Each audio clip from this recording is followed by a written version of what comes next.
Okay, let's talk about properties of mathematics.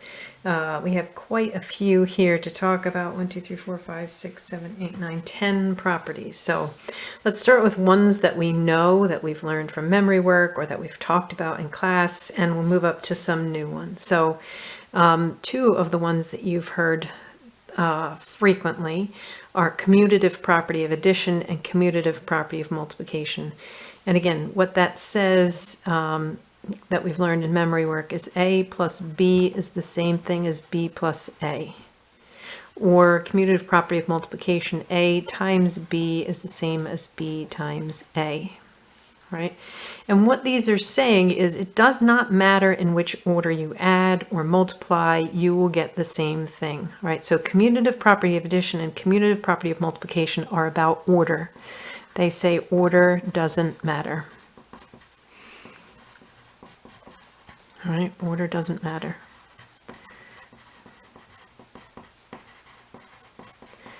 All right, so the reason we're going over these is because we're going to try and identify them on a sheet where there's a bunch of different properties used and we're trying to pick them out. So if you see something where all they do is reverse the order of the numbers being added or the numbers being multiplied, this is a commutative property. It's saying that if you go this way or this way, it doesn't matter. So again, the big thing to take away from here is order doesn't matter. Associative property of addition. All right, a difference here that you'll see between associative and commutative is in associative, there's going to be three numbers together. So A plus B plus C. And what it's doing is it's associating them or grouping them. Again, think about who you associate with in your life. Who do you group yourself with? And that's what it's telling us here. It's saying that if I group A and B together first to add, again, order of operations would say do this first and then add C. It's the same as if we allow B and C to group and then add A. Right? Associative property of multiplication would say the same thing. We are going to have A times B times C. If we group A and B together first and then multiply by C, it is the same as if we start with A and then group B and C together. Right? Notice that in both cases, the order of the letters does not change. It's A, B, C, A, B, C, A, B, C, A, B, C. The difference is how they are grouped together. All right, so here A and B are grouped together, and then C comes next. Here A still comes first, but it's B and C that are grouped together, still remaining in the same order. Same thing happens in associative property of multiplication. So for the associative properties, what we're looking for when we're trying to identify this is that it's about grouping, all right, or associating how things are grouped together. So grouping doesn't change things.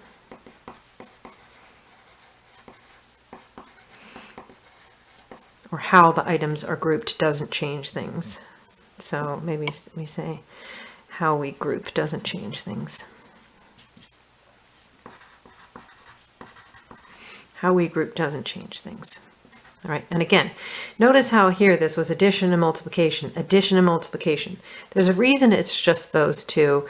There is no commutative property of subtraction. It does matter how we order things with subtraction. It does matter how we divide things.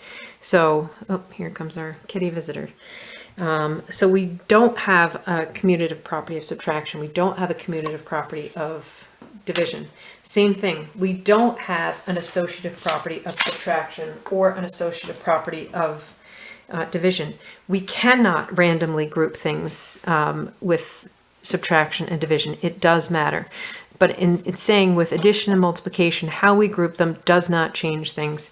And I'm going to say it again here. How we group things doesn't change things. Okay, again, these have all come in memory work, and so you would have seen them before. And again, here's our big takeaway from that. Here are the properties. This is what it says in symbols, but this is how we would say it in words, right? A plus B equals B plus A times B equals B times A. That's symbolically, and in a statement it's saying order doesn't matter. Symbolically, and then how we group doesn't change things. How we group doesn't change things. Okay, we just finally got to distributive property this year.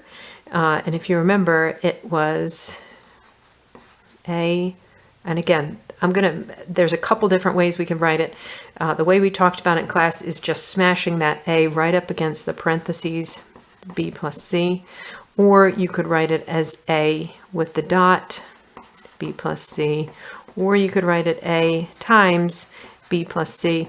I'm going to ask that you not do that one. That's going to get confusing very quickly. Either one of these is fine. Either A smashed right up against the parentheses or A times that. Now, we just call it distributive property. The fancy name is distributive property of multiplication over addition. And then there's a distributive property of multiplication over subtraction. Really, the only difference is there's going to be a subtraction sign in here. B minus C, and then A with the dot, B minus C, and then A times, and then B minus C. Again, I'm going to encourage you not to use that one or discourage you from using it. So again, it just talks about, it's saying, so I'm going to choose to use this one. And so what this one equals, again, here all I'm doing is changing to let you know that you can either write no multiplication, you could put the dot or the X.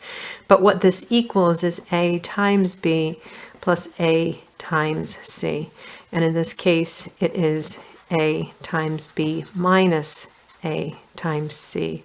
And again, we talked about this in class, saying that if you're going on a trip and you need to bring 3 shirts and 2 pairs of shorts, and there are 5 members in your family, that you can either say each one of us is going to bring, now let's say 6 members in your family, each one of us is going to bring those 5 things, the 3 shirts and the 2 shorts, and there are 6 of us. So I can either add those up and then multiply by 6, or I can take and multiply the 6 members by the 3 shirts and the 6 members by the 2 shorts and add them up that way. So I'm handing out the 6 members of the family to each of those items in there. All right. And again, you'll see it like this. So just to kind of compare it with the last thing, associative property also has parentheses in it, because usually people associate distributive property with parentheses. Associative property also has parentheses in it. The difference, again, is there is no change in order, there's a change in the grouping. All right, so first we grouped A and B, and here we group B and C. In distributive property, you'll notice that you'll go from parentheses on one side to no parentheses on the other side, because what you've done is you've distributed that A to each of the terms. So the B and C won't change order, but they will have an A with it. All right, so the B will also have an A multiplied by it. The C will also have an A multiplied by it. All right, and same thing here, except now the sign between them will be subtraction. All right, so for both of these, associative property of addition, associative property of multiplication, those associative properties, you'll see parentheses, but the order won't change. It will just be the grouping. So you'll see parentheses on both sides. Here in distributive property, you'll see one set of parentheses when it's waiting to be distributed, and then the other side will not have parentheses because it will already be distributed. Okay. Let's take a look at these last 4. So I'm going to break them up into 2 sets. So we have identity properties. These are new to us. I don't think we've talked about them yet.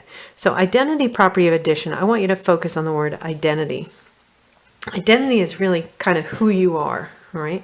So when you talk about your identity, you want to be true to yourself, you want to keep your identity. Identity of property of addition is saying what number allows me through addition to keep my identity. So say my identity is A. All right. What that's saying is if I add 0 to my identity, I keep my identity. All right. It preserves identity, adding 0. Notice if we do that any other number right here, this will change my identity. So let's say my identity is 7 and I add 0 to it. I preserve my identity. But if I take any other number like 1, all right, it changes my identity. All right, so this is not good. 0 is the only number that will preserve my identity under addition. All right, so identity property of addition shows that if I add 0 to any number, it preserves the identity of the number. Identity property of multiplication, let's again say I'm A, and I want to know what can I multiply to preserve my identity, all right, and that's 1.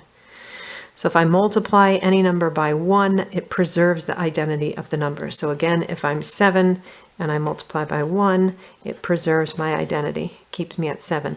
If I multiply by any other number, like let's say 0 here, I don't keep my identity, all right? I lose it. So identity property of addition is adding 0. Identity property of multiplication is adding 1. Okay. And then let's take a look down here. Reflexive property of equality. Reflexive, again, I want you to think reflection, a mirror, all right? And so the reflexive property of equality is going to show the same thing on both sides, all right? Nothing is going to really change about it. So it would just, I don't know, it would basically say A equals A. Or let's say we had something other than that. Let's say our two A's were written, like let's say we had 5 equals 2 plus 3. Right, so this is A and this is A, but it's just a different way to write A. If I were to just reflect that, actually no, that is just it right there. I think it's just, we're going to stick with that right here. Because then we'll get to symmetric property of equality. Again, reflexive property doesn't happen that often. It shows up a lot in geometry where we're trying to say that something equals itself. Symmetric property happens more often. Symmetric property of equality. And so again, for reflection, just reflexive property, just remember it's a mirror, it's showing itself. For symmetric property of equality, it's basically, you know, those, I don't know, when you were a kid, you did those, sometimes you had your paper folded in half and you squirted, you know, ink or something on this, and then you folded it over and it made an identical shape on the opposite side. So think like this was your first image and then you squirted it over and you got this image right here. Right, and we said that that was a line of symmetry right there. Symmetric property of equality does that. This would be more like what I was talking about here, that if 5 equals 2 plus 3, that it implies that 2 plus 3 equals 5. So I'm going to get rid of this here. That wasn't a good example. We're just going to stick with A equals A for reflexive property. But for symmetric property, it's saying that they are mirror images of each other, basically. That I can reverse them and it's still the same property, right? So it's saying what you'll see for symmetric property of equality is to say if 5 equals 2 plus 3, then 2 plus 3 equals also 5. You'll see this in here. You'll see a kind of like an if-then thing, or you might see 5 equals 2 plus 3 implies 2 plus 3 equals 5. All right, so you'll see this will actually look more complex because it has two parts to it. If this is true, then that is true also. All right, so that's for the symmetric property of equality. Okay, I have a sheet for us to practice, but we're going to stop here and do that on another video.